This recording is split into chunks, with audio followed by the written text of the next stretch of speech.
There was a forest on the edge of a small village, dense and unwelcoming. Among its countless trees, one stood out taller, darker, and twisted, as if it had been burned but never consumed by fire.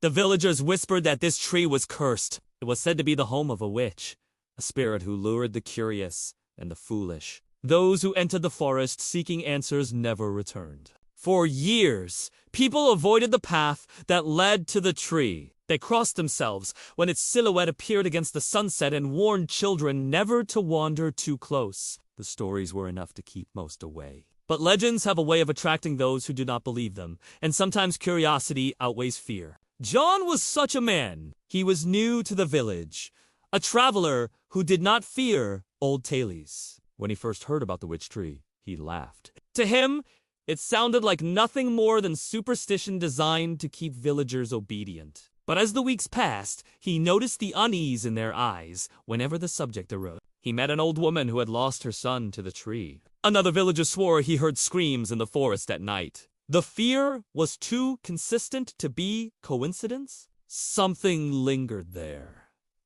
John's curiosity grew until it became unbearable. Armed with only a lantern, an axe, and his courage, he decided to find the truth. The villagers begged him not to go. They told him once you stood before the witch tree, you would hear whispers calling your name, and if you answered, you were lost forever.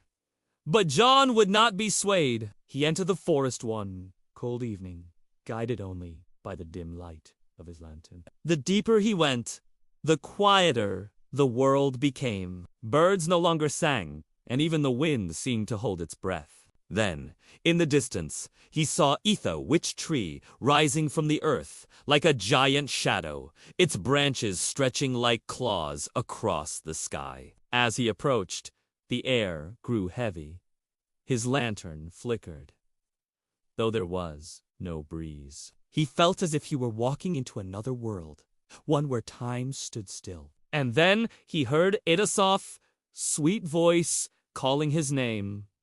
John. He froze, his heart pounding. The voice was not coming from outside, but inside his head, wrapping around his thoughts like smoke. He clenched the handle of his axe and forced himself forward. At the base of the tree, the ground was littered with bones, animal and human, brittle remains of those who had never returned. Suddenly, the tree's bark shifted, and from within its dark trunk, a face began to form. Hollow eyes opened, and a mouth stretched into a grin. The witch stepped out, not as flesh and blood, but as a figure woven from shadows and roots. Her hair flowed like smoke, her fingers long and sharp, and her smile was filled with hunger. "You came willingly," she whispered, circling him like a predator.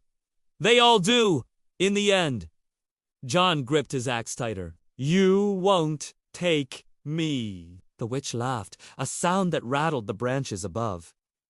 "You think steel can harm me? I am older than this land, older than the graves beneath your feet. Every soul that enters here feeds me. Every drop of fear keeps me alive." The ground trembled, and roots shot up, wrapping around his ankles. John swung his axe wildly, hacking at the wood until he broke free. He charged at the tree itself, ignoring the witch's laughter. With every strike, the trunk bled a thick, black sap that hissed when it touched the ground. The witch screamed, her form flickering like smoke in the wind. "Stop!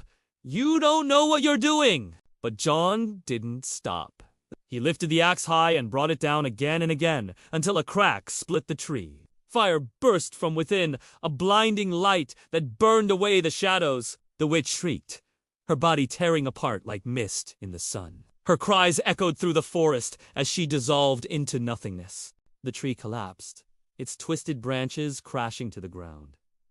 Flames spread quickly, devouring the cursed wood. John stumbled back, shielding his face from the heat, until finally all that remained was ash and silence. For the first time in centuries, the forest breathed again. The air grew lighter, and distant birds began to sing, as though awakened from a nightmare. John stood there, exhausted but victorious, his axe stained with the black sap of the witch tree.